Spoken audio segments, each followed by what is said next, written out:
Okay. The classes that I teach, I like to make an impact right away in the class. I don't want you to have to take these tools and learn how to apply them after the class. That's no good because we're all too busy. So what I want you to do is we're going to practice the tool right now. So in the class right now, I want you to do something that I call Darth Vader breath. Now, I do not want you to underestimate this because there's a lot of neuroscience behind this. I mean, worldwide neuroscience, meta studies on this. So act like I have another pair of glasses here. So act like you have a pair of sunglasses and you are going to like breathe on your glasses. Okay. Like, like that. Okay. But what I want you to do is keep your mouth closed. So you're just going to go. Okay. So instead of your mouth open, your mouth is closed. So you're actually kind of constricting your throat. So when you do this, I want you to do this. This is a cooling breath. It's a cooling breath and it's called Ujjayi breath, Ujjayi in yoga, which is what I learned from my Swami. And by the way, I also want to let you know, my Swami also told me that you only need one breath. You don't need 10 different breaths. You don't need all these different things. If you practice one breath, you'll rewire your brain faster. So if you have one tool, you can use one tool to rewire your brain in every situation. And that's all you really need. I'm going to give you 4 tools so that you can pick which is your favorite. Okay. But the breath is one of the most powerful ones.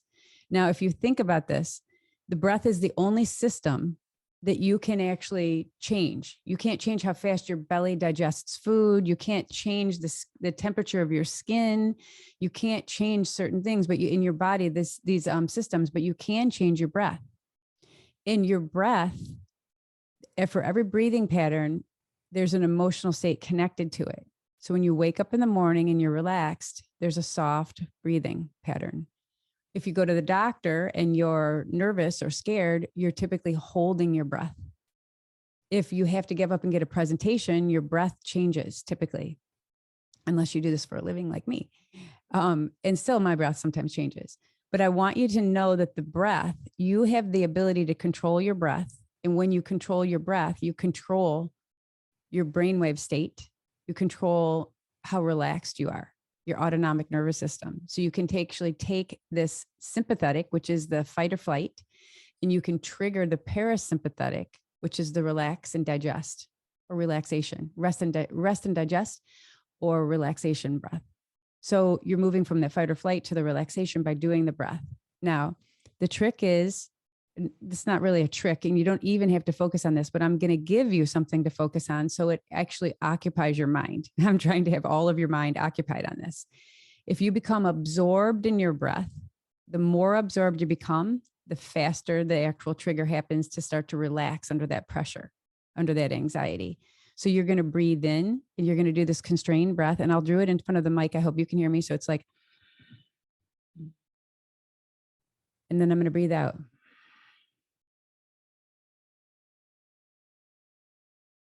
Do it with me 5 times. Breathing in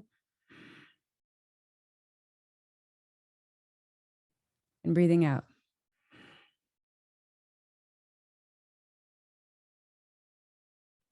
Breathe in.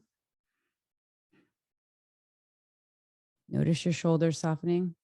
Breathe out. Your belly relaxing, loosening. Breathe in.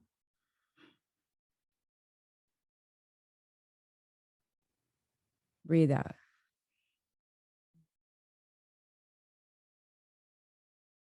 One more, all of your attention focused on your breath. Breathe in.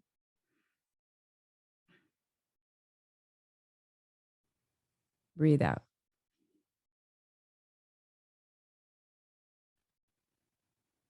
Now just notice. Just notice how you feel. Focus all of your attention inward. Just notice how relaxed your shoulders are. Notice how relaxed your abdomen is. And just notice the expression on your face. Was there even a minor change? So why I'm using the breath, the Ujjayi breath or Darth Vader breath, is because I want to captivate 2 of your senses. So you're breathing in and you're feeling that, and you're also captivating the sound. So it's captivating your ears. The more of your senses that you're captivating, the less you can concentrate on other things. So that's why we're using that breath. The longer the exhalation, the more the relaxation. You're letting go of the toxins in your system. And you're actually, as you're breathing in new oxygen to rejuvenate your blood, the oxygen in your blood. And then the exhalation is you're letting go of the toxins and your body is actually starting to relax. So that's what's happening. And it's really creating a new neural pathway. So the more times you practice that, the more times you do it, the faster your brain will be rewired. You can do that in the grocery store at the line. You might need to because prices are so high. You can do it in the line getting gas or as you're pumping gas. You can do it in front of your boss. You can do it when somebody says something stressful to you. You can actually do it when you get home from work. Just sit in the car and do it 5 times before you go in. Just kind of reset yourself. All of those are really good times to do it. Do it before you go to bed and even do it before you wake up. So the more often you do that, the more often it will rewire your brain. So the faster you can get there when you need to. Okay. You don't have to just limit it to 5 times. Sometimes you could do it for 5 or 10 minutes if you want. So I'm going to share my screen. And this is the first thing. I've already given you the tool. So I want to tell you that anxiety has a cost. When we come to a company, okay, anxiety reduces performance, your performance. And I think we all know this. If you haven't been or haven't thought about it, when you're anxious, your performance goes down. Your productivity goes down. When you're excited and engaged and happy to be at work or happy to be doing something, say the day before you get off, maybe the day before you go on vacation or something, you're all excited to get your stuff done so that you can get out of work. That actually is improved performance, improved productivity. Okay. Anxiety leads to sick days because we don't feel as well. We feel nauseous. We feel out of energy. We feel maybe like flu-like because it really anxiety does and stress does compromise your immune system. Okay. It definitely leads to interpersonal conflict because how I feel inside is how I project myself outside. So if I'm anxious, I'm going to be more edgy with the person in front of me. And that person is going to take it personally. So now I kind of pass that on like a drop of water has many rings. Now they might be more anxious about their day. And so they'd pass it on to people that they talk to. So it leads to depression if left unmanaged. Anxiety leads to depression very quickly if left unmanaged. That's why it's so important. Depression, clinical depression, is when we have more than, this is one way to define it. If you have more than 5 negative thoughts to 1 positive thought. And if you think about it, your thoughts, 95% of them repeat every single day. 95% of your thoughts repeat every day. And if they're more negative than positive, that leads to depression, where we're just feeling more lethargic. Conflict at home, divorce, job loss, health issues. A cost in a 100-person company, let me do the math for you. Okay. $3,300 per every 10,000 employee makes. So stress and anxiety reduces your productivity by 33%. That is $3,300 for every $10,000 you make. The average employee makes $56,000 according to the Bureau of Labor Statistics. So that is $18,000 that we lose in productivity per person a year because they're just not on it. They're just not focused. They're kind of doing whatever because they're stressed about something and there's those repeating thoughts. So this statistic is from the National Institute of Health, but I got the statistic from the 56,000 from the Bureau of Labor Statistics. So this for a 100-person company is 1.897, basically $9 million. Okay, that's a lot. So I want you to ask yourself, how is anxiety affecting you?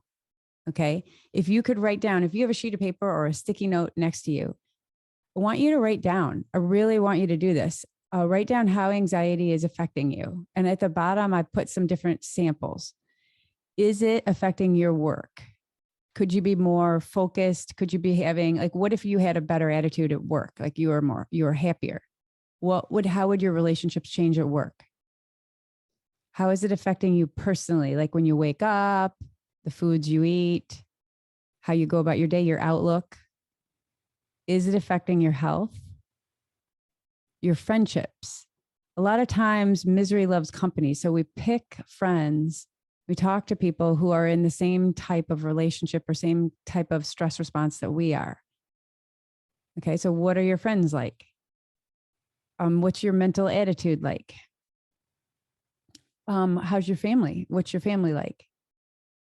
I know in my family, when I was getting divorced, My kids didn't want to talk about anything stressful. They only wanted to talk positive things. And that was awesome. That's what we did, because every single time we brought up even one thing that was stressful, it just brought their energy down, and they knew that. They were so aware.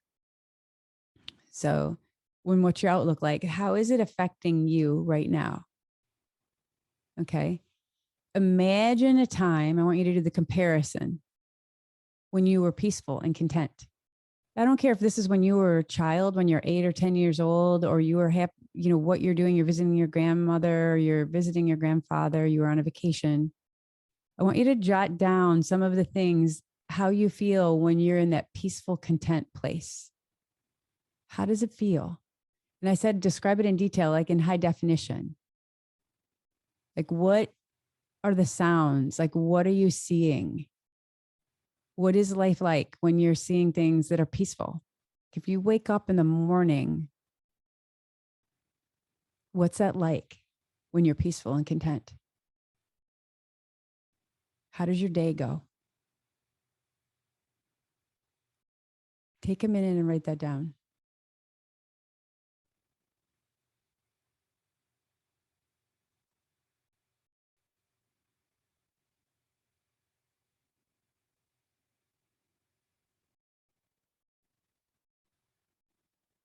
And then where are you now? If I said a 1 is very low anxiety and a 10 is a high anxiety, where are you now between those two? Being waking up very peaceful, and how is it affecting your life in all those different areas? Where are you now?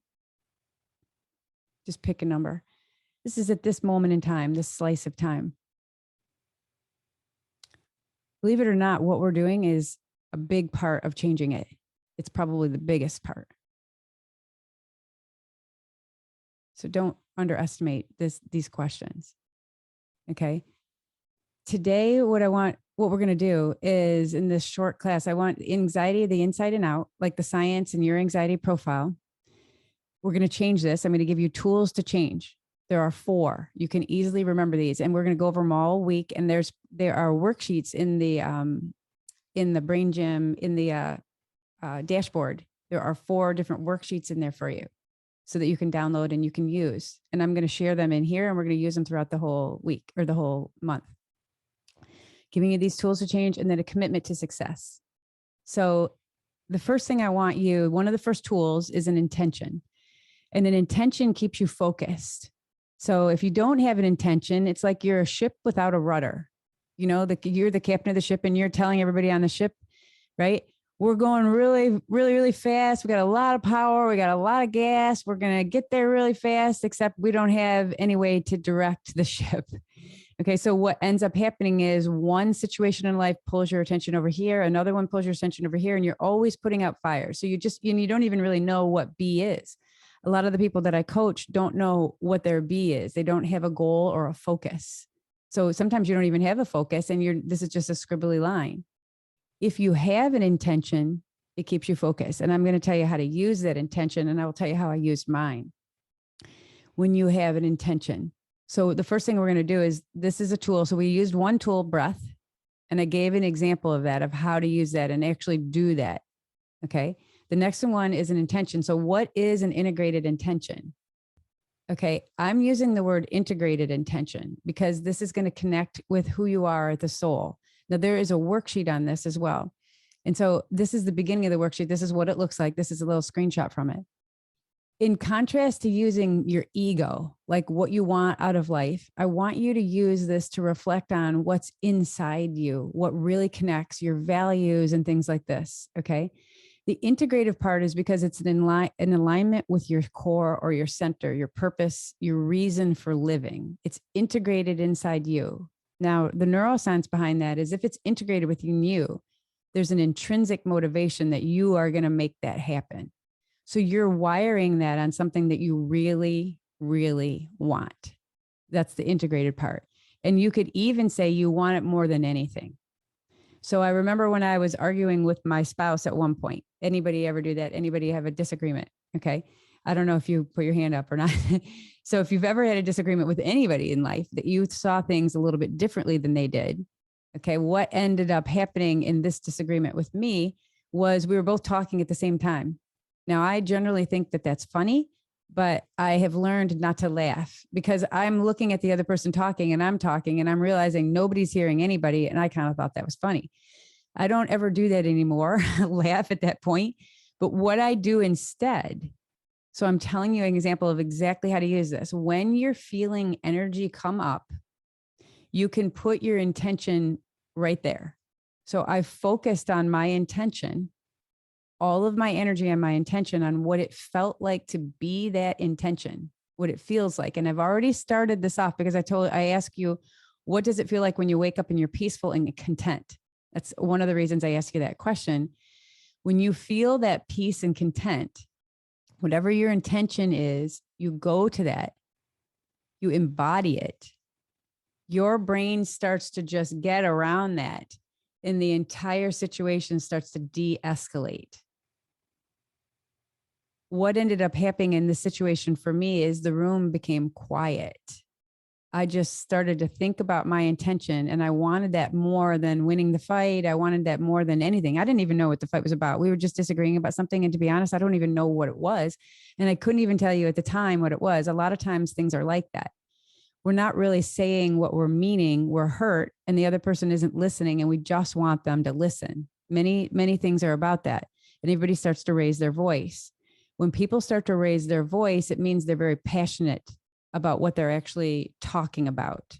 If they're passionate, when I actually went to my intention was to be love. So my Swami, he exhibited something that I would call endless love. And so at one point I told myself I wanted to be a Swami, but really I've changed that. It's really, I just wanted to be endless love. And so I just became that endless love that he showed me. And when I became that, my brain went right to that and the whole room quieted. I noticed it quiet and I started to say something completely different than I was saying previously. I told my husband at that time how much I loved him. I told him what a good provider he was, how generous, how kind, all the things that I loved about him. And the whole situation changed. He started to say nice things to me, and we didn't understand what we were even talking about 5 seconds ago. So when I used my intention and I went to it, it changed the entire situation.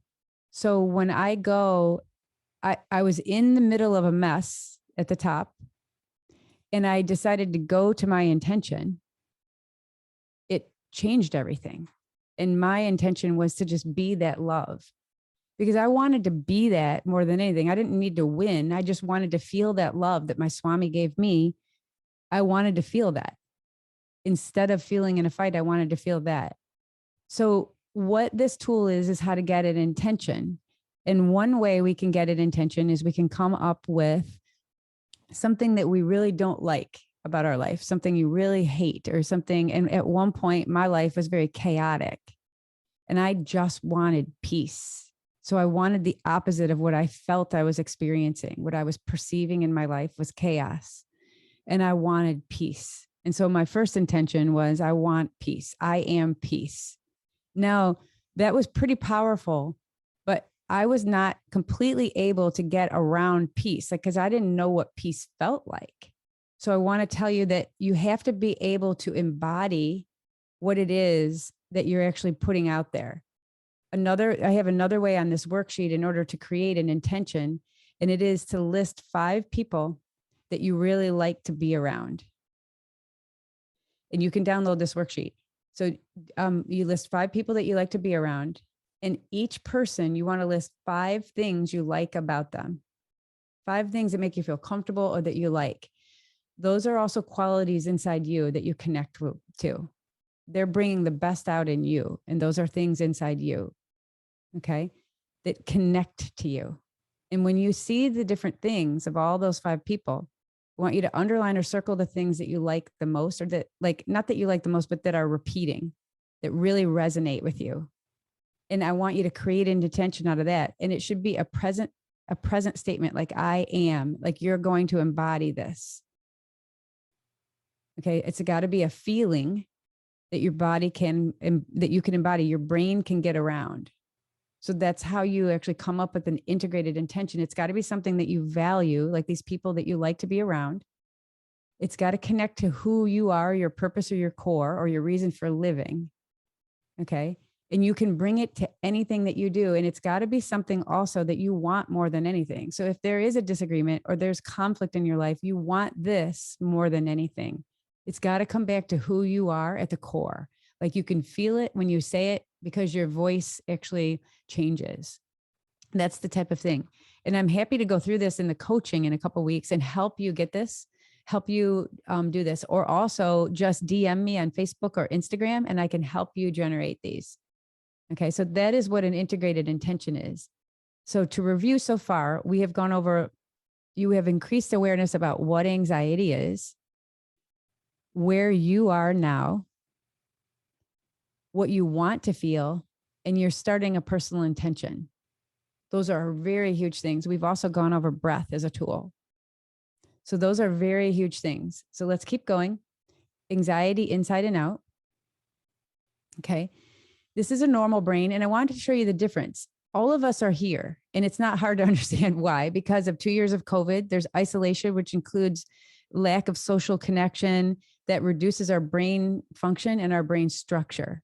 Okay. So the brain function is how dense it is. The brain on the left is whiter.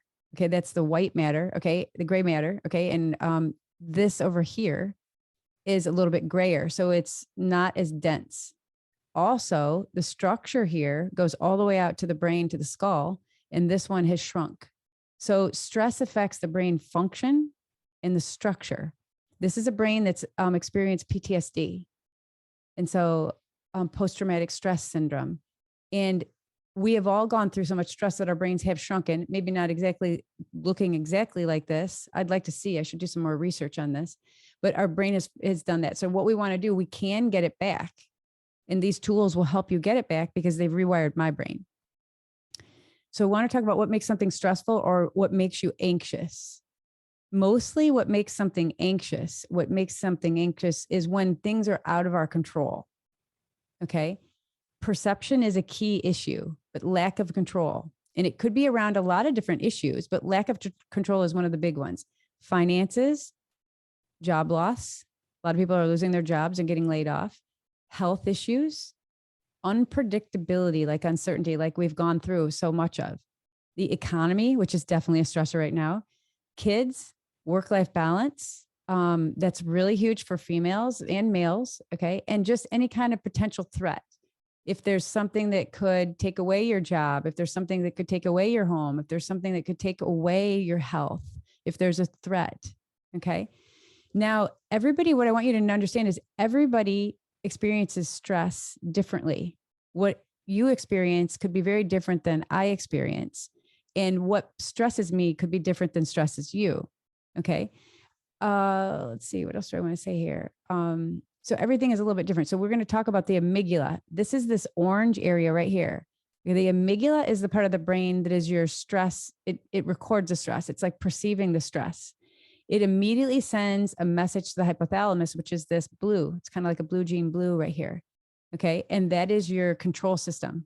All of these areas of the brain are affected. Your hippocampus is your long-term storage, like your brain, your memory, and that's also affected. You can see how they're very closely connected here. They're very close to each other. But your amygdala is going to immediately send a message to the hypothalamus within less than a second of you perceiving stress. Remember, different people experience different levels of stress over different things. Okay. And factors including your personality, how much social support you have, your physical and mental conditioning, including exercise, all play a factor in this. So here's your brain's initial stress response or anxiety.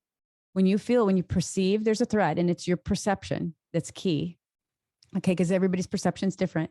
There's an unconscious reaction and it happens at 0.2 milliseconds. You'll have an intuition. Intuition is not a woo-woo thing. It's very much a scientific thing. There's an intuition. You don't have any data points, but you have an intuition, a feeling that something's happening. Right there, your mirror neurons are going to start to connect with everybody else in the room. So this means you could walk into a room and you can perceive, keyword, other people are stressed or happy. Everybody can do that. It's not a psychic power. Okay. Second, It triggers the amygdala, that area of the brain we just showed you, at 0.4 milliseconds. This is less than a second. You haven't even had a thought yet.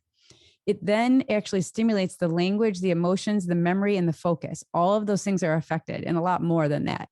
Okay. It triggers the command center in the hypothalamus at 0.4 milliseconds. And this communicates with the autonomic nervous system. So that's your breathing. This is over here, your breathing, your body temperature, your blood pressure, and your heartbeat. Then you have a response. So all these things are already queued up, and then you start to have a response. I'm telling you right in this thing before 1 second, you can actually change it. Okay.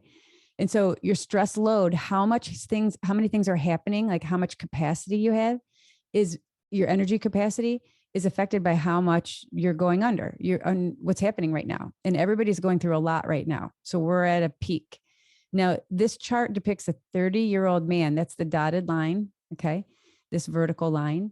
And the demand is the green line. So demand goes up over time because this is an age.